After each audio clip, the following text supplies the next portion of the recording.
নমস্কার, অদ্ভুত কথা ইউটিউব চ্যানেলে আপনাকে স্বাগত।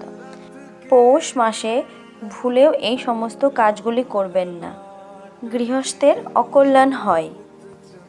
বন্ধুরা, কথায় আছে, কারো পৌষ মাস তো কারো সর্বনাশ।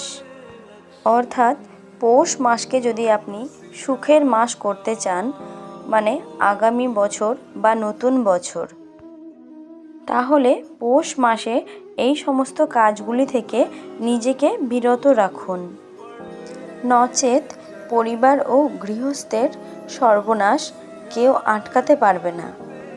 বন্ধুরা, বাংলা ক্যালেন্ডার অনুযায়ী পৌষ মাস হচ্ছে নবম মাস।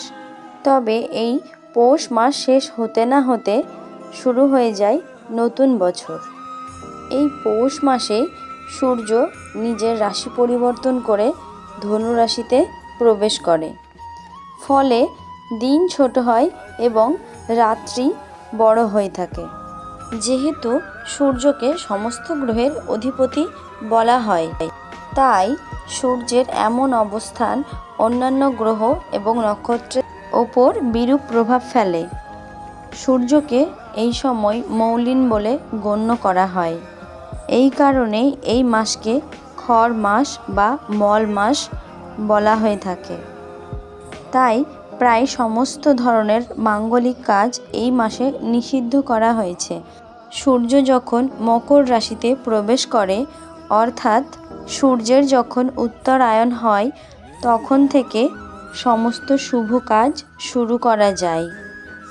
এই কারণেই পৌষ মাসকে সূর্যদেবের উদ্দেশ্যে সমর্পিত করা হয়।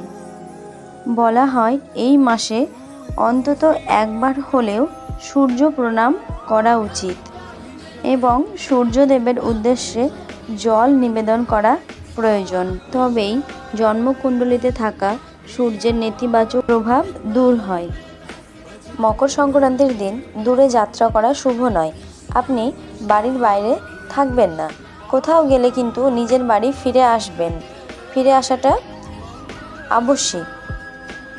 মকর সংক্রান্তির দিনে বাড়িতে আমিষ রান্না করবেন না। পুরো দিন নিরামিষ রান্না করতে হবে এবং রান্নার দ্রব্যের মধ্যে কালো তিল অবশ্যই ব্যবহার করবেন। মকর সংক্রান্তির দিন বাড়িতে হোক বা বাইরে মাদক জাতীয় দ্রব্য এবং আমিষ খাওয়া কঠোরভাবে নিষিদ্ধ। কারণ এই দিনে সূর্যদেবের পূজা করার মাধ্যমে পরিবেশের সঙ্গে মধুর সম্পর্ক গড়ে তোলা হয়।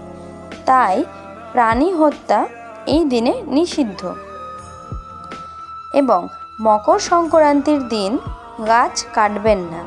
যেহেতু মকর সংক্রান্তিতে নবান্ন পালন করা হয় এবং ঘরে ঘরে নতুন ধান ওঠে, তাই এই দিনে গাছ কাটা অত্যন্ত অশুভ বলে মনে করা হয়। আবার গাছকে প্রকৃতির পবিত্র দান বলে মনে করা হয়। তাই এই দিনে অনেক জায়গাতেই গাছকে পুজো করা হয়ে থাকে। মকর সংক্রান্তির দিন কাউকে খালি হাতে বা খাওয়ার না খাইয়ে বাড়ি থেকে যেতে দেবেন না। বাড়িতে যদি কোনো গরিব দুঃখী বা ভিখারি আসে, তবে তাদের খালি হাতে ফেরাবেন না। আপনার সামর্থ্য অনুযায়ী কিছু দান করুন এবং তাকে খাওয়ার খাইয়ে ফেরাবেন। যদি পারেন তো তাকে বস্ত্র দান করুন। এতে গৃহের অন্নের অভাব হয় না। এই দিন নিজের ক্রোধ বর্জন করা ভালো, কারণ এই পবিত্র দিনে অনেক শুভ কাজের সূচনা হয়। তাই এই দিন রাগ, হিংসা ও খারাপ বাক্য ব্যবহার করবেন না। বিশেষ করে খেয়াল রাখবেন এই দিনে যাতে আপনার কথায় কেউ আঘাত না পায়। আঘাত পেলে আপনার ক্ষতি হওয়ার সম্ভাবনা বেশি থাকে।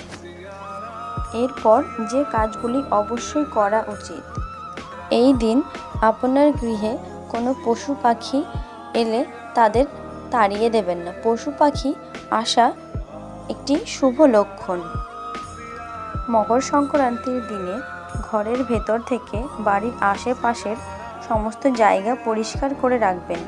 বিশেষ করে রান্নাঘর ও রান্নার সামগ্রী যাতে সমস্ত রকম অপরিশুদ্ধতা দূর হয় বাড়ি থেকে। মকর সংক্রান্তির দিন সূর্যদেবের পূজা অবশ্যই করুন। এই দিন সকালে উঠে স্নান করে উঠোন বা ঘরে আলপনা দিয়ে সূর্যদেবের পূজা করলে ঘরে রোগ মুক্তি ঘটে এবং ফসল ভালো হয়। তাই এই দিন নিয়ম মেনে পূজা করুন।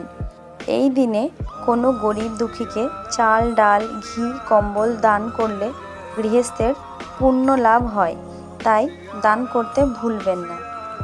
মকর সংক্রান্তির দিন পূর্ণ লগ্নে শাহী স্নান করলে জীবনের সমস্ত অমঙ্গল দূর হয়ে যায়। তাই সময় ও তারিখ দেখে করুন শাহী স্নান।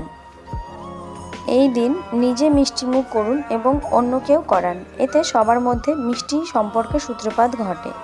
এই দিন সূর্যদেব তার পুত্র শনি দেবতার প্রতি সমস্ত ক্ষোভ ভুলে গিয়ে শনির গৃহে প্রবেশ করেন।